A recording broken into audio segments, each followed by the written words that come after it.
إن الحمد لله نحمده ونصلي على رسوله الكريم أما بعد فأعوذ بالله من الشيطان الرجيم بسم الله الرحمن الرحيم يا أيها الذين آمنوا اتقوا الله حق تقاته ولا تموتن إلا وأنتم مسلمون وعن أنس بن مالك رضي الله عنه عن النبي صلى الله عليه وسلم قال ثلاث من كن فيه وجد حلاوة الإيمان أن يكون الله ورسوله أحب إليه مما سواهما وأن يحب المرء لا يحبه إلا لله وأن يكره أن يعود في الكفر كما يكره أن يقذف في النار رواه البخاری۔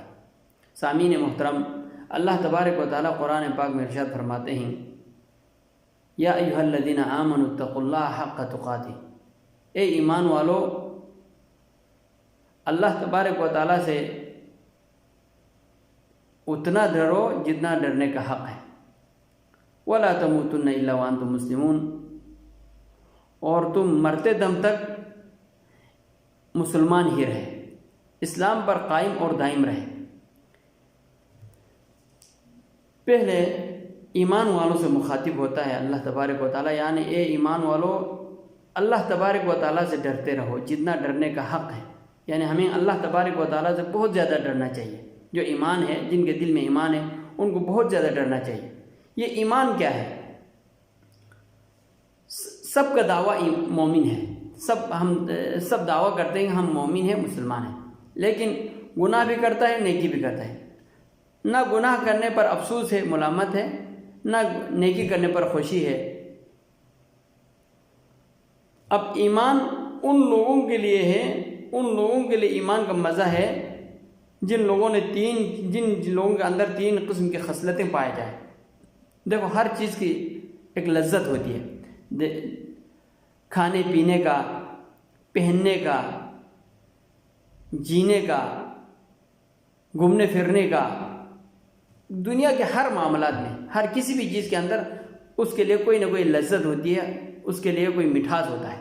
بالکل اسی طرح ایمان کا بھی ایک مٹھاس ہے، ایک لذت ہے۔ ایمان کا مٹھاس، ایمان کی لذت کن کو پائے گا؟ ان تین قسم کی خصلتیں جس انسان کے اندر پائے جائے، وہ اس انسان نے ایمان کا مزہ چکھ لیا۔ دیکھو، ایمان کا مزہ کن کن لوگوں کا آئے گا؟ ان میں سب سے پہلے ان یکون اللہ ورسولہ احب الیہ مما سواہما، اللہ اور رسول تمام چیزوں سے محبوب ہو۔ دیکھو، ہم کوئی بھی معاملات پیش آئے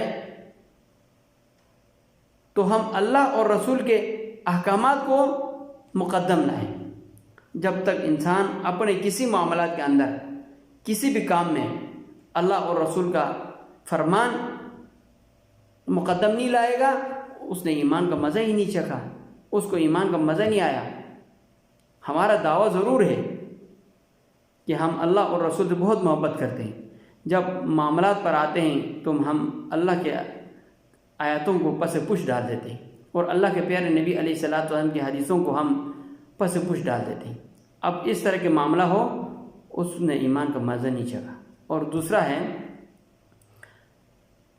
ان یحب المرء لا یحب الا للہ، یعنی انسان سے محبت، دوستی اس بنیاد پر کرے کہ اللہ راضی ہو۔ وہ کسی انسان سے محبت کرتا ہے اللہ کے لیے، کسی انسان کو چھوڑ دیتا ہے اللہ تبارک و تعالیٰ کے لیے۔ آج کل کے دوستوں میں آپ دیکھ لیں تو مطلبی دوست ہیں، جن کو کسی سے کوئی منفعت ہو، کوئی فائدہ ہو، اس کے ساتھ دوستی ہے۔ اگر کسی کے ساتھ اس کا کوئی فائدہ نہ ہو، کوئی منفعت نہ ہو، تو اس کے ساتھ دوستی نہیں کرتے۔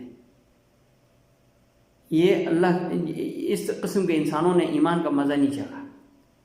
اور تیسرا ہے وَأَن يَكْرَهَ أَن يَعُودَ فِي الْكُفْرِ كَمَا يَكْرَهُ أَن يُقْذَفَ فِي النَّارِ، وہ کفر اور شرک سے اتنا نفرت کرتا ہے، کفر اور شرک کی طرف لوٹنا اس کو اتنا ناپسند ہے، ناگوار گزرتے ہیں، جس طرح اس کو آگ میں پھینکا جائے۔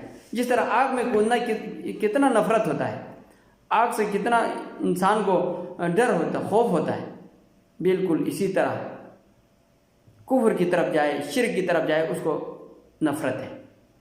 تو بیان کرنے کا مقصد یہ ہے، جب ایک مومن ہو اور اس مومن کے لیے ایمان کا مزہ اس وقت آئے گا جب یہ 3 خصلتیں اس کے اندر پایا جائے۔ اللہ تبارک و تعالیٰ سے دعا ہے کہ اللہ تبارک و تعالیٰ ہمیں اسلام پر قائم و دائم رکھے، اور جب موت آئے تو ایمان کی حالت میں، اسلام کی حالت میں ہمارا موت آئے۔ وآخر دعوانا ان الحمد للہ رب العالمین۔